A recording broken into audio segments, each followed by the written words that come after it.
Hello friends, स्वागत है आप सभी का आपके अपने YouTube channel study session with HM में। तो फ्रेंड्स, आज हम आरबीसी क्लास 10 हिंदी क्षितिज चैप्टर 12 महावीर प्रसाद द्विवेदी यानी कि हमारा जो मूल पाठ है वह है स्त्री शिक्षा के विरोधी कुतर्कों का खंडन को स्टार्ट करेंगे।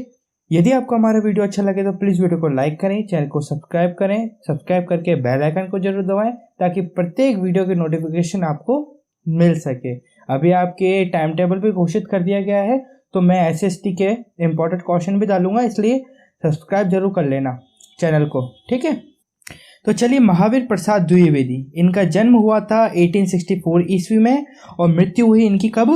1938 ईस्वी में। सबसे पहले हम महावीर प्रसाद द्विवेदी जी का जीवन परिचय देखेंगे। तो महावीर प्रसाद द्विवेदी का जन्म उत्तर प्रदेश के रायबरेली जिले के दौलतपुर ग्राम में सन 1864 में हुआ। इनके पिता पंडित राम सहाय दुबे कन्याकुब्ज ब्राह्मण थे। पारिवारिक आर्थिक स्थिति अच्छी न होने के कारण स्कूली शिक्षा पूरी कर इन्होंने रेलवे में नौकरी कर ली। लेकिन स्वाभिमानी स्वभाव के धनी द्विवेदी जी ने कुछ समय पश्चात रेलवे से इस्तीफा दे दिया, यानी रेलवे की नौकरी छोड़ दी।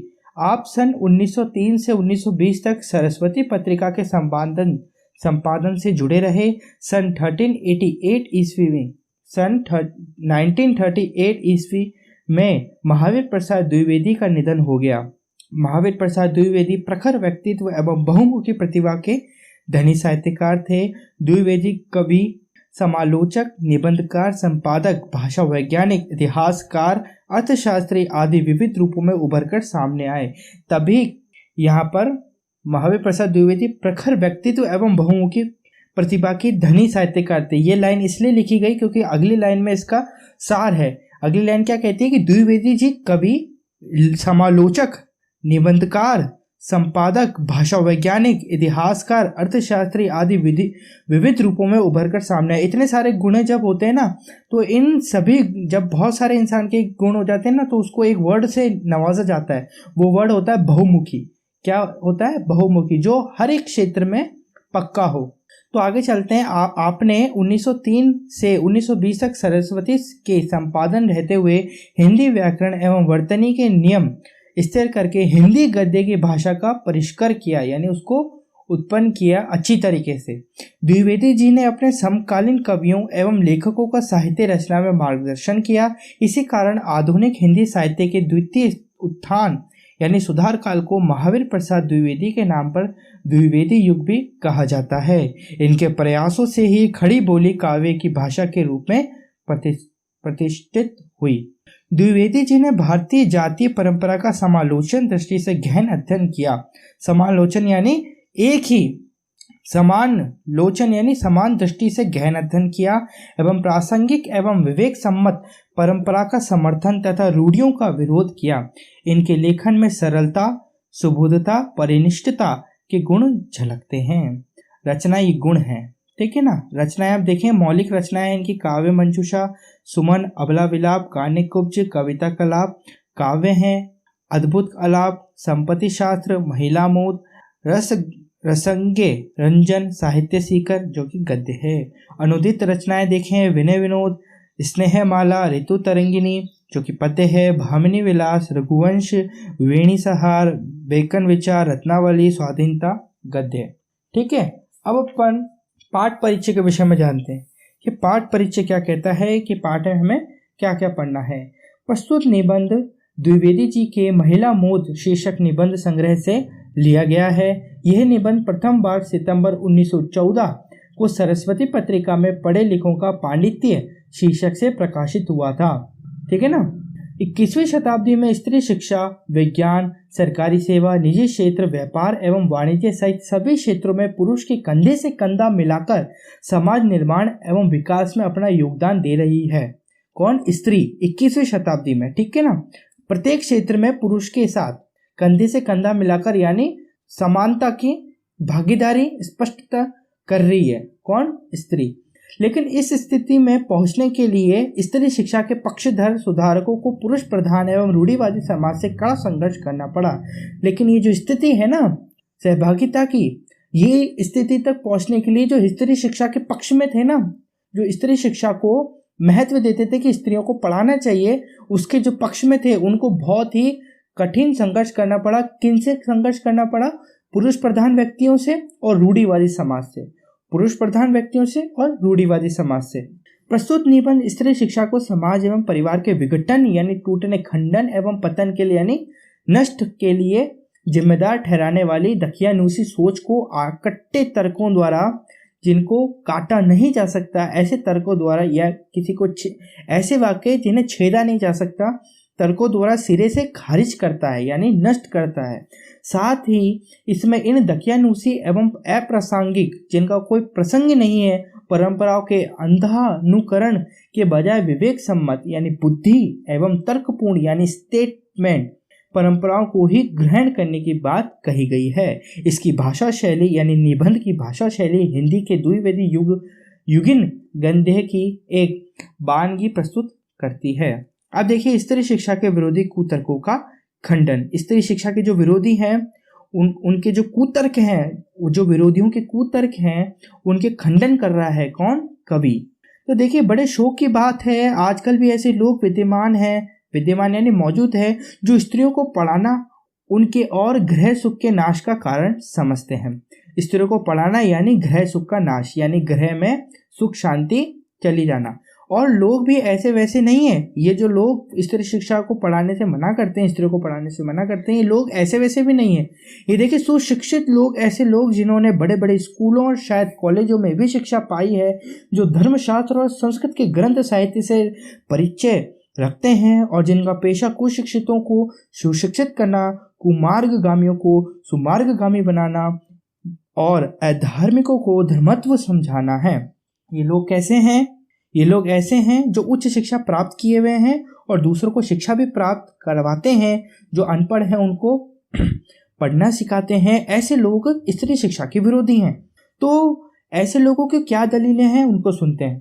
तो देखिए पहली दलील, ऐसे लोग कहते हैं कि पुराने संस्कृत कवियों के नाटकों में कुलीन स्त्रियों से अपणों की भाषा में बातें कराई गई हैं।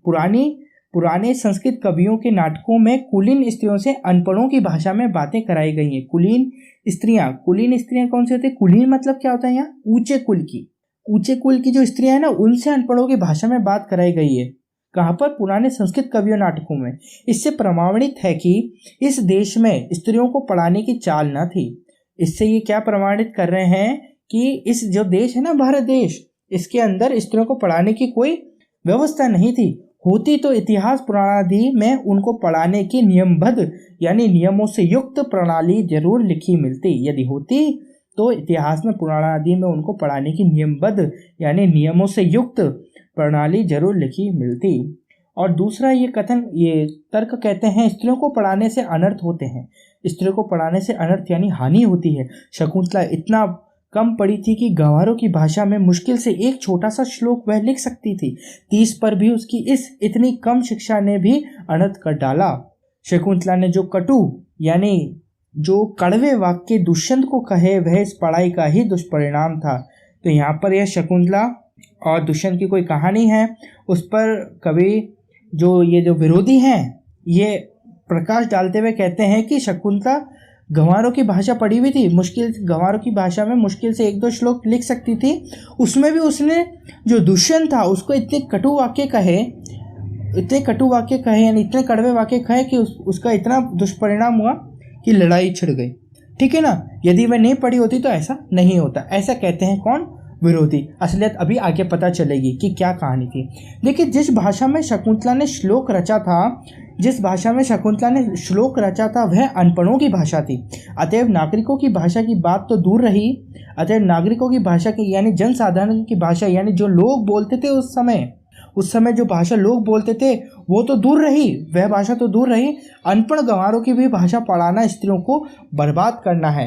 ये तीन स्टेटमेंट कौन दे रहा है? विरोधी दे रहे हैं। किसके विरोधी? स्त्री शिक्षा के विरोधी ने 3 तर्क दिए हैं, कुतर्क दिए हैं, बोल लीजिए कुतर्क दिए हैं। तो इन कुतर्कों का खंडन अब एक एक करके कौन करेगा?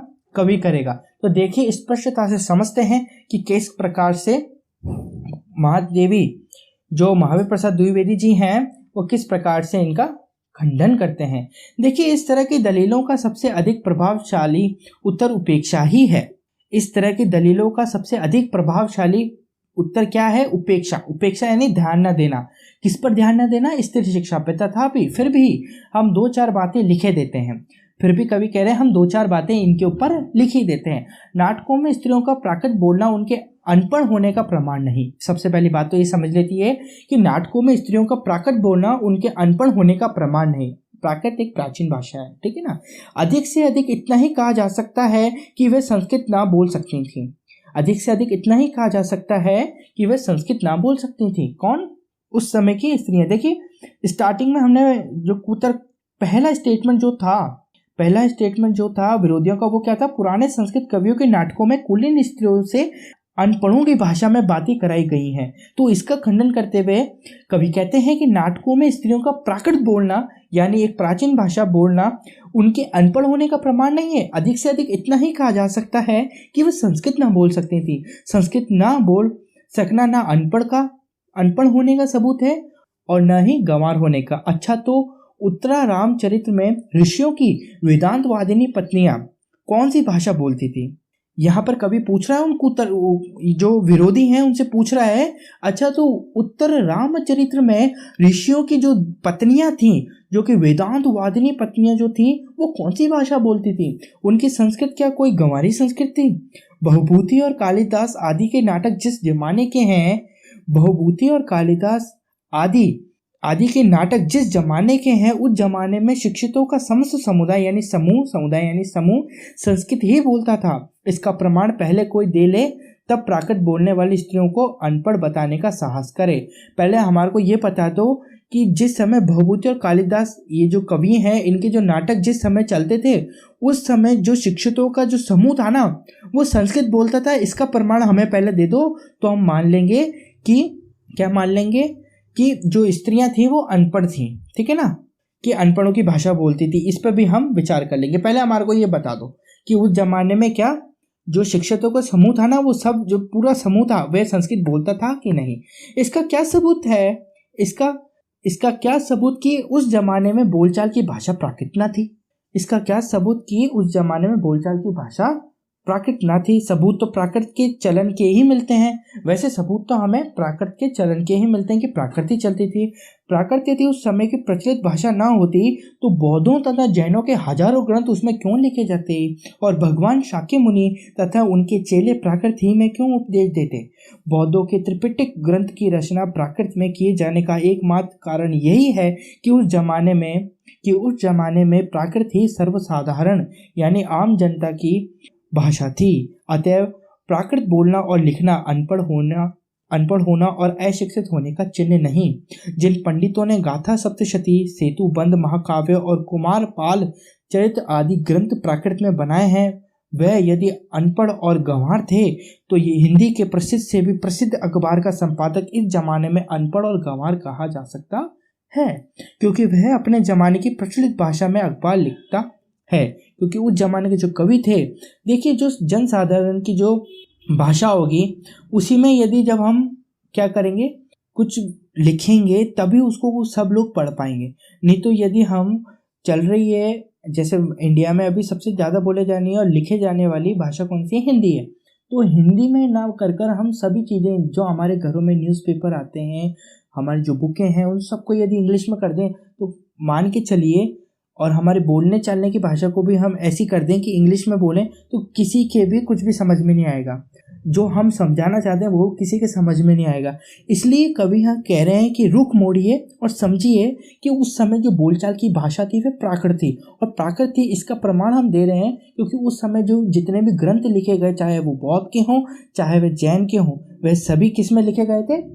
प्राकृत भाषा में। ये इसका सबसे बड़ा प्रमाण है, क्योंकि वहाँ पर बोलचाल की भाषा कौन सी, बोलचाल और लिखने की भाषा सबसे ज़्यादा कौन सी थी? प्राकृत थी। तो हिंदी बांग्ला आदि भाषाएं आजकल की प्राकृत हैं। समझ लीजिए हिंदी बांग्ला आदि भाषाएं आजकल की प्राकृत हैं, और शौर सैनी मागधी महाराष्ट्र पाली आदि भाषाएं उस जमाने की थी। प्राकृत पढ़कर भी उस जमाने में लोग उसी तरह सभ्य शिक्षित और पंडित हो सकते थे जिस तरह की हिंदी बांग्ला मराठी आदि भाषाएं पढ़कर इस जमाने में हम हो सकते हैं। देखिए इस लाइन को ढंग से समझना, क्या समझा आपने इस लाइन को? हिंदी बांग्ला आदि भाषाएं आजकल की प्राकृत हैं। हिंदी बांग्ला आदि भाषाएं आजकल की प्राकृत हैं और शोरसेनी, मागधी, महाराष्ट्र, पाली आदि भाषाएं उस जमाने की प्राकृत भाषाएं थी। कौन? उस जमाने की, कब की? जहाँ पर भवभूति और कालिदास आदि के नाटक लिखे जाते थे, ठीक है ना, उस जमाने की। प्राकृत पढ़कर भी उस जमाने में लोग उसी तरह सभ्य, शिक्षित और पंडित हो सकते थे जिस तरह की हिंदी बांग्ला मराठी और आदि भाषाएं पढ़कर इस जमाने में हम हो सकते हैं, ठीक है ना। हमें सबसे पहले क्या सिखाया जाता है? हिंदी ही बोलना सिखाते हैं सामान्यतः हमारे देश में। फिर प्राकृत बोलना अनपढ़ होने का सबूत है, ये बात कैसे मानी जा सकती है? हम अनपढ़ हैं क्या? हम यदि हिंदी बोलते हैं तो हम अनपढ़ हैं क्या? नहीं, ये कवि समझा रहा है। किसको समझा रहा है? विरोधियों को, स्त्री शिक्षा के विरोधियों को समझा रहा है कि उस समय यदि स्त्रियां प्राकृत बोलती थी, हिंदी की तरह जो सामान्य बोलचाल की भाषा थी, यदि प्राकृत बोलती थी, कि वो अनपढ़ है क्या? नहीं, वो अनपढ़ नहीं है। इसका खंडन करते हुए पहले कथन का खंडन कर रहा है। अब आगे का जो लेसन है हम अगले वीडियो में देखेंगे। यदि आपको हमारा वीडियो अच्छा लगा तो प्लीज वीडियो को लाइक करें और चैनल को